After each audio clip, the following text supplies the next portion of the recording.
জাতীয় নির্বাচন হবে। বাংলাদেশের মানুষ বুঝে গেছে আপনাদের উদ্দেশ্য ভালো না।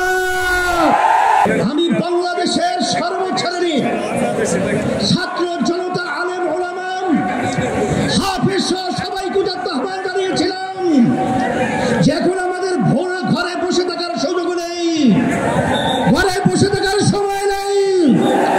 আমরা আজকে রাস্তায় আসবো, ফ্যাসিস্টকে উৎখাত করব, বাংলার জমিন থেকে কাঁটাতারের উপরে নিক্ষেপ করব। হয়েছে তাই, বাংলাদেশ মুক্ত হয়েছে। যারা ফ্যাসিস্ট হওয়ার চিন্তা করছেন, যারা ঘনভোট নিয়ে নির্বাচনের আগে দেওয়ার ব্যাপারে তালবাহানা করছেন, আমি তাদেরকে উদ্দেশ্য করে বলতে চাই, আজকে বাংলাদেশের ছাত্র জনতা, সর্বশ্রেণীর মানুষ আজকে জুলাই ভিত্তিক আইনি সর্বপ্রথম চায়, তারপর জাতীয় নির্বাচন চায়।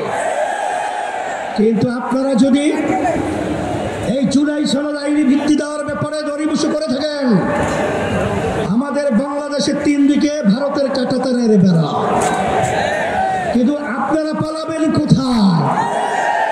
আপনাদের জন্য অপেক্ষা করছেন সেই দক্ষিণে বঙ্গোপসাগর। এছাড়া কিন্তু আপনাদের পালাবার কোথাও জায়গা নেই।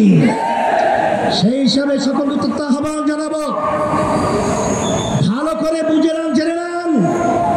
অন্তর্বর্তীকালীন সরকারকে আমি অনুরোধ করছি, আমরা অনুরোধ করছি যে আপনারা যখন আমেরিকায় গেছিলেন তখন 3টা উল্লেখযোগ্য দলকে সাথে নিয়ে গেছিলেন, জামাত ইসলামী বাংলাদেশ, বিএনপি, এনসিপি।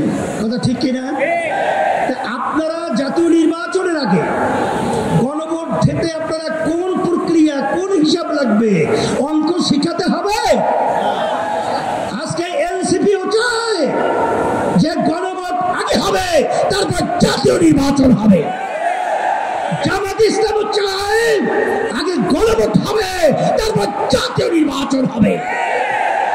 শুধু একটা দল বিএনপি, তারা ভোট চায় কখন? জাতীয় নির্বাচনের দিন।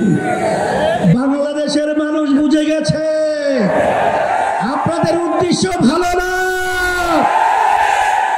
যদি আপনাদের উদ্দেশ্য ভালোই হয়ে থাকে, যেখানে আইনি ভিত্তির ব্যাপারে একমত আপনারা পোষণ করেছেন, সেখানে গণভোটে এত গরিমসি কেন? এটা জাতির কাছে পরিষ্কার হয়ে গেছে।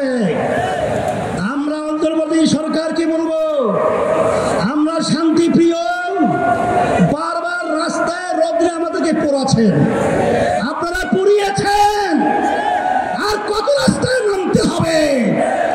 এরপরে পরামর্শ ভিত্তি আমরা বাংলাদেশের সর্বস্তরের মানুষদের নিয়ে এমন কর্মসূচি ঘোষণা করব, আপনি গণভোট জাতীয় নির্বাচনের আগে দিতে বাধ্য হবেন, বাস্তব দাবি মানতে বাধ্য হবেন ইনশাআল্লাহ। সেই দিক থেকে আমাদেরকে ও পথে আপনারা হাঁটাবেন না, আমরা ও পথে হাঁটতে চাই না। আজকে জাতীয় সমাবেশের মাধ্যমে আপনাদেরকে আমরা বারবার অনুরোধ করছি, এরপরে যদি আপনাদের শুভবুদ্ধি না হয়, তাহলে কিন্তু পরবর্তীতে আমরা কঠিন কর্মসূচি দিতে বাধ্য হব ইনশাআল্লাহ।